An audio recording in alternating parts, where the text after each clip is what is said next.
तुम्हारा क्या बिगाड़ता हूँ कबूतर? बिगाड़ते तो कुछ भी नहीं बादशाह साहब, लेकिन जब भी उड़ते हो हवा में तूफान छेड़ देते हो। हमें संभल कर बैठना पड़ता है। आदत है ओ कबूतर, तू यहाँ अकेला क्या कर रहा है? मुझे देखकर डर तो नहीं रहा? नहीं, मैं रोजाना तुम्हें देखता हूँ। डरना छोड़ दिया है अब। फिर भी मेरी नजरें पड़े तो कोई। पारा कबूतरे, तुम्हें लगता है कि सिर्फ तुम ही आसमान के बादशाह हो? और तुम्हारा क्या ख्याल है? मुझे लगता है कि ताकत से ज्यादा चालाकी काम आती है। ठीक है, मैं तुम्हें एक खेल खेलने की चुनौती दे। अगर तुम मुझे हरा दोगे तो मैं तुम्हारी बात मानूंगा। तो फिर मुकाबला किस बात का? ऊंचाई का, गति का, हिम्मत का। एक ही पल में तय हो जाएगा। तैयार? हमेशा।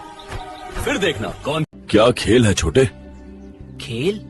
खेल तो वही है जो हवा के साथ बह जाए बादशाह साहब। मैं बस बैठा था, धूप सेंक रहा था। तो फिर उड़ने का मन नहीं? कभी कभी खेल वही है कि मेरे साथ उड़ नहीं पाओगे, बाज ने कहा। कोशिश किए बिना कैसे जानूं? कबूतर ने सांस रोककर जवाब दिया। हवा तेज हुई, पहाड़ पीछे छूटे और दोनों आसमान चीरते गए। हर धड़कन पर मैंने। तुम कैसे हो? बिल्कुल ठीक। और तुम? उड़ानों में व्यस्त था, लेकिन आज सुकून मिला। अच्छा है, पेड़ की छांव में बातें अलग ही होती हैं। बिल्कुल सही। मैंने तुम्हारे साथ उड़ने का नाटक किया था। असल में मैं इतना ऊंचा उड़ ही नहीं सकता। सपने में ही सही, हिम्मत तो वही होती है। एक दिन सच में उड़ोगे। जब तुमने पीछे देखा, मैं तुम्हारे कंधे से उड़कर आगे निकल गया।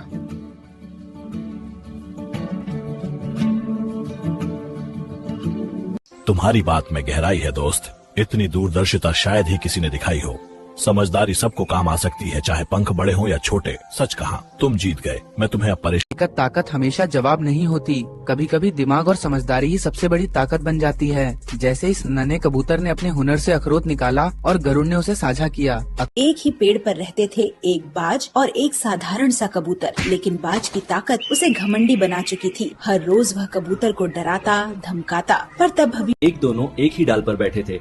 लेकिन जैसे ही उड़ान भरी, बाज ने अपनी असल ताकत दिखा दी। बाज के पंखों की एक ही धड़कन में हवा चीरती हुई आवाज गूंज उठी और कबूतर पूरी कोशिश। तुम जैसे कबूतर के सपने बड़े हैं, पर आसमान मेरा है। सपना हो या सच, देख लो। मैं तुम्हें पीछे छोड़ दूंगा। तुम हमेशा इतने चुप क्यों रहते हो? चुप रहने वाला उड़ान में ज्यादा सच्चा होता है। क्या मतलब? कहाँ गया?